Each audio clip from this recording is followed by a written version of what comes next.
Welcome back everyone, this is my Doctor Strange 2 video for some of the other hidden Easter eggs and deleted scenes that they revealed during the bonus features and the commentary for the movie. This one mostly focusing on the alternate universes they featured in the movie. There are a lot of them, but one of them being an Iron Man themed universe, like if he'd completely taken over an entire alternate universe version of Earth. So we'll break it all down. There's a bunch of cool Easter eggs. If you're brand new to the channel, be sure to subscribe to get all the videos. We're also doing a giveaway for Thor Love and Thunder IMAX tickets. All you have to do to enter is be a subscriber and just post all your favorite moments from the movie on the video. But now that Doctor Strange 2 has come out on digital and we can freeze frame like every single frame and do all the zooming and enhancing that you could possibly think of doing, some of you may have spotted some new Easter eggs during the movie when they feature a bunch of alternate universes in rapid succession.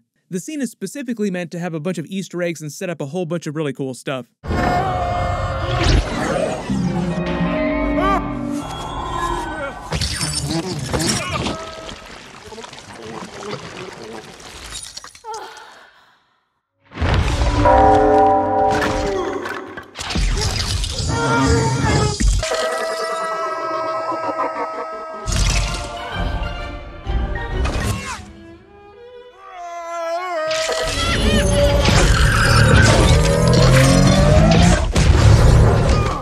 So there are a bunch of different universes there. Sam Raimi, the director, and the writer have since confirmed in their commentary what some of the bigger Easter eggs were meant to be. I've already done a couple videos about some of these Easter eggs. There's like a billion things going on during this one little part of the movie here, so I'm mostly going to focus on the cool Iron Man universe first, then I'll cover some of the other cool ones too, and the stuff that they set up.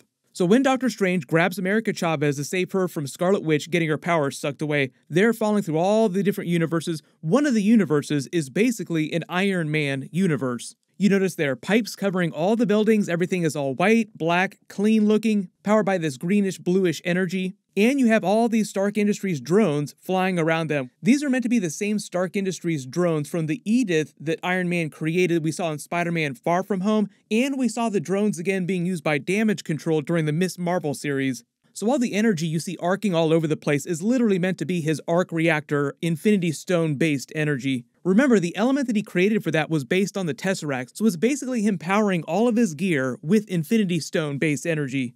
But this is supposed to be like a superior Iron Man universe where his original plan, all the way back from Avengers Age of Ultron, to cover the world in a suit of armor literally became a thing. Like a universe where his ideas and his worst fears completely won out. So it's a bit of a cool thing, but also kind of sinister at the same time. Like it's not all good. What if the world was safe? What if next time aliens roll up to the club, and they will, they couldn't get past the bouncer? The only people threatening the planet would be people. I don't want to hear the man was not meant to meddle medley. I see a suit of armor around the world. Sounds like a cold world, Tony.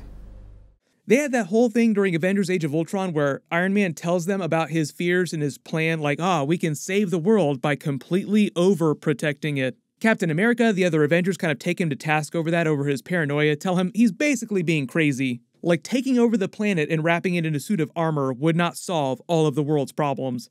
Basically, it would be like Iron Man going full Minority Report, turning the world into a police state. That's kind of the way they're using his drones with Damage Control during the Ms. Marvel series, where they just jump on every single little thing. That was also kind of what Mysterio had eventually planned to use the Stark Industries drones for. So it just sounds like in this universe, the other Avengers either just went along with Iron Man's plan or whatever the superior Iron Man wound up becoming, or they weren't able to stop him from going full superior Iron Man. If you're not a big comic book reader, Superior Iron Man is sort of like the sinister version of the character that gives into all his worst instincts and addictions and basically tries to solve everything with technology. And it's like the worst possible outcome for that character. Like he doesn't turn into an outright villain, but he's very villainous. There was a lot of talk about what happened to the version of Iron Man who would have been on the 838 Universe Illuminati team. I did a deleted scenes video, so I'll also link that in the description below. He would have been a superior Iron Man version of the character, like a more sinister version, in the same tone as the rest of the team, because that was kind of the vibe of their whole team. Like all the members in the universe had done a bunch of really shady stuff.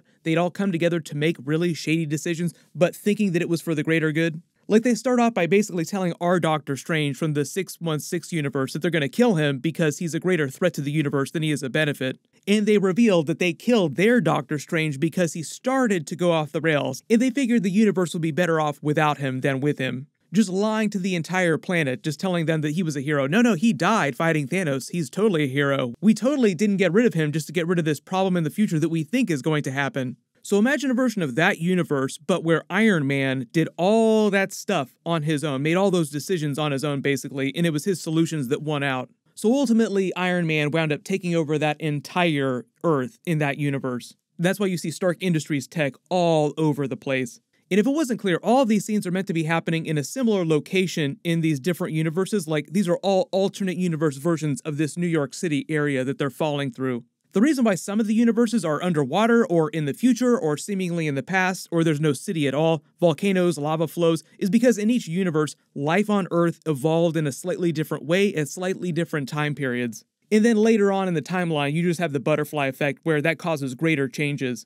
The writer Michael Waldron was also the head writer on the Loki series, so he has a lot of experience in doing all these alternate universe Easter eggs. He also confirmed one of the coolest theories that everybody had. So when they travel through this prehistoric universe with all the dinosaurs in the background, it is meant to be the Savage Land from the X-Men comics. There were a lot of you that had this theory, so if you're not a big comic book reader, the Savage Land is a huge deep cut from the X-Men mythology. They featured it a lot during X-Men the Animated Series back in the 90s. They're also bringing that series back for another season next year on Disney+.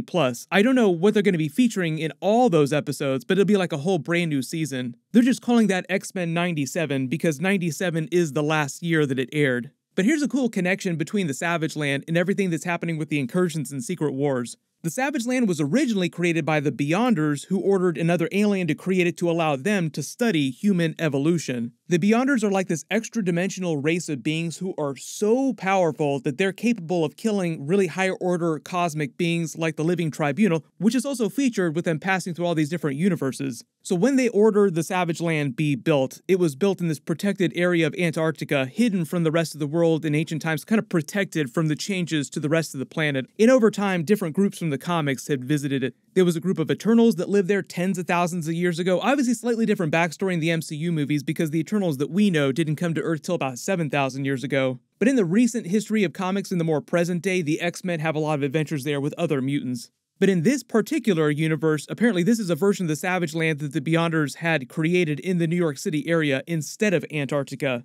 Now, Sam Raimi and the writer didn't say anything specifically about the Beyonders themselves, so I think this Easter egg isn't meant to necessarily canonize the Beyonders to the MCU or anything like that. You can theorize who actually created this version of the Savage Land, but it is meant to be the Savage Land.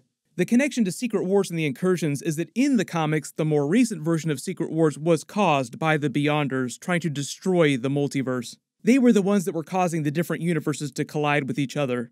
The MCU version seems like it's going to turn more on versions of Kang the Conqueror fighting their Kang Multiverse War. But the way they explain it during Doctor Strange 2 is that different things can cause incursions, like it's not just the Kang Multiverse War. For instance, Reed Richards of the Fantastic Four blames our Doctor Strange for everything that he's been doing recently with the multiverse, the spell that he performed in Spider-Man No Way Home, everything that Scarlet Witch is doing, saying that it's destabilizing the barrier between universes, leading to more incursions happening. We'll probably see other Marvel characters do really terrible things to mess up and cause more incursions in other future movies, so it's not just going to be a couple characters responsible for everything. Whoops, destroyed another universe.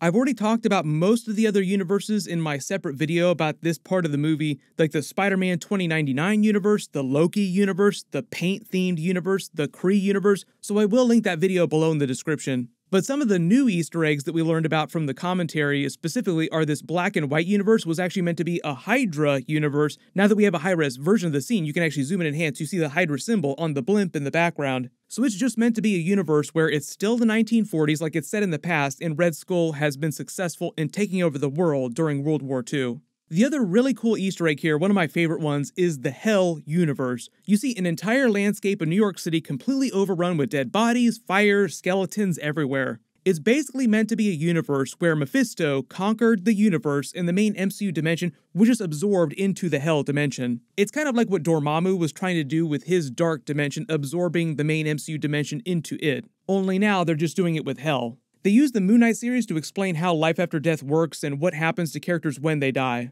Your consciousness basically transfers to an alternate dimension, and the place you go is based on your belief system or if you have any contracts with higher level celestial beings or gods. Like Moon Knight is Jewish, so normally he'd go to the Jewish version of the afterlife, but because Mark Spector formed a contract with Khonshu, part of the Egyptian pantheon of gods, when he died again, or every time he died after that, he'd go to the Duat, the Egyptian version of the underworld, even though he didn't believe in that.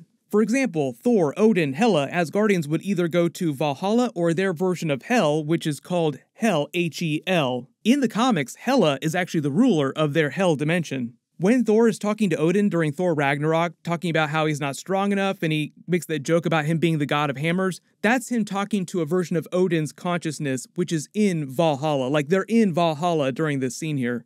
But the really cool thing that's going on here in this Easter egg, this version of Hell existing on Earth in this universe, is them laying the groundwork for how Ghost Rider, Johnny Blaze, and the other characters, even Mephisto, characters that are part of that mythology, exist in the movies now. Like, they're canonizing all that stuff. There are a couple other big deleted scenes and Easter egg videos that I'm working on, a couple other cool trailers that'll drop this week, so make sure you enable alerts for my channel so you don't miss any of that. All my Thor Love and Thunder Easter egg, post-credit scene videos, all that stuff, will start posting next week after the movie comes out. I believe I'm allowed to post my Thor Love and Thunder review next Tuesday, so it'll still be a little while before that posts. Everyone click here to learn about that Doctor Strange 2 Doctor Doom Easter egg and deleted scenes, and click here for my new Thor Love and Thunder trailer video and Easter eggs. Thank you so much for watching, everyone stay safe, and I'll see you guys in the next one.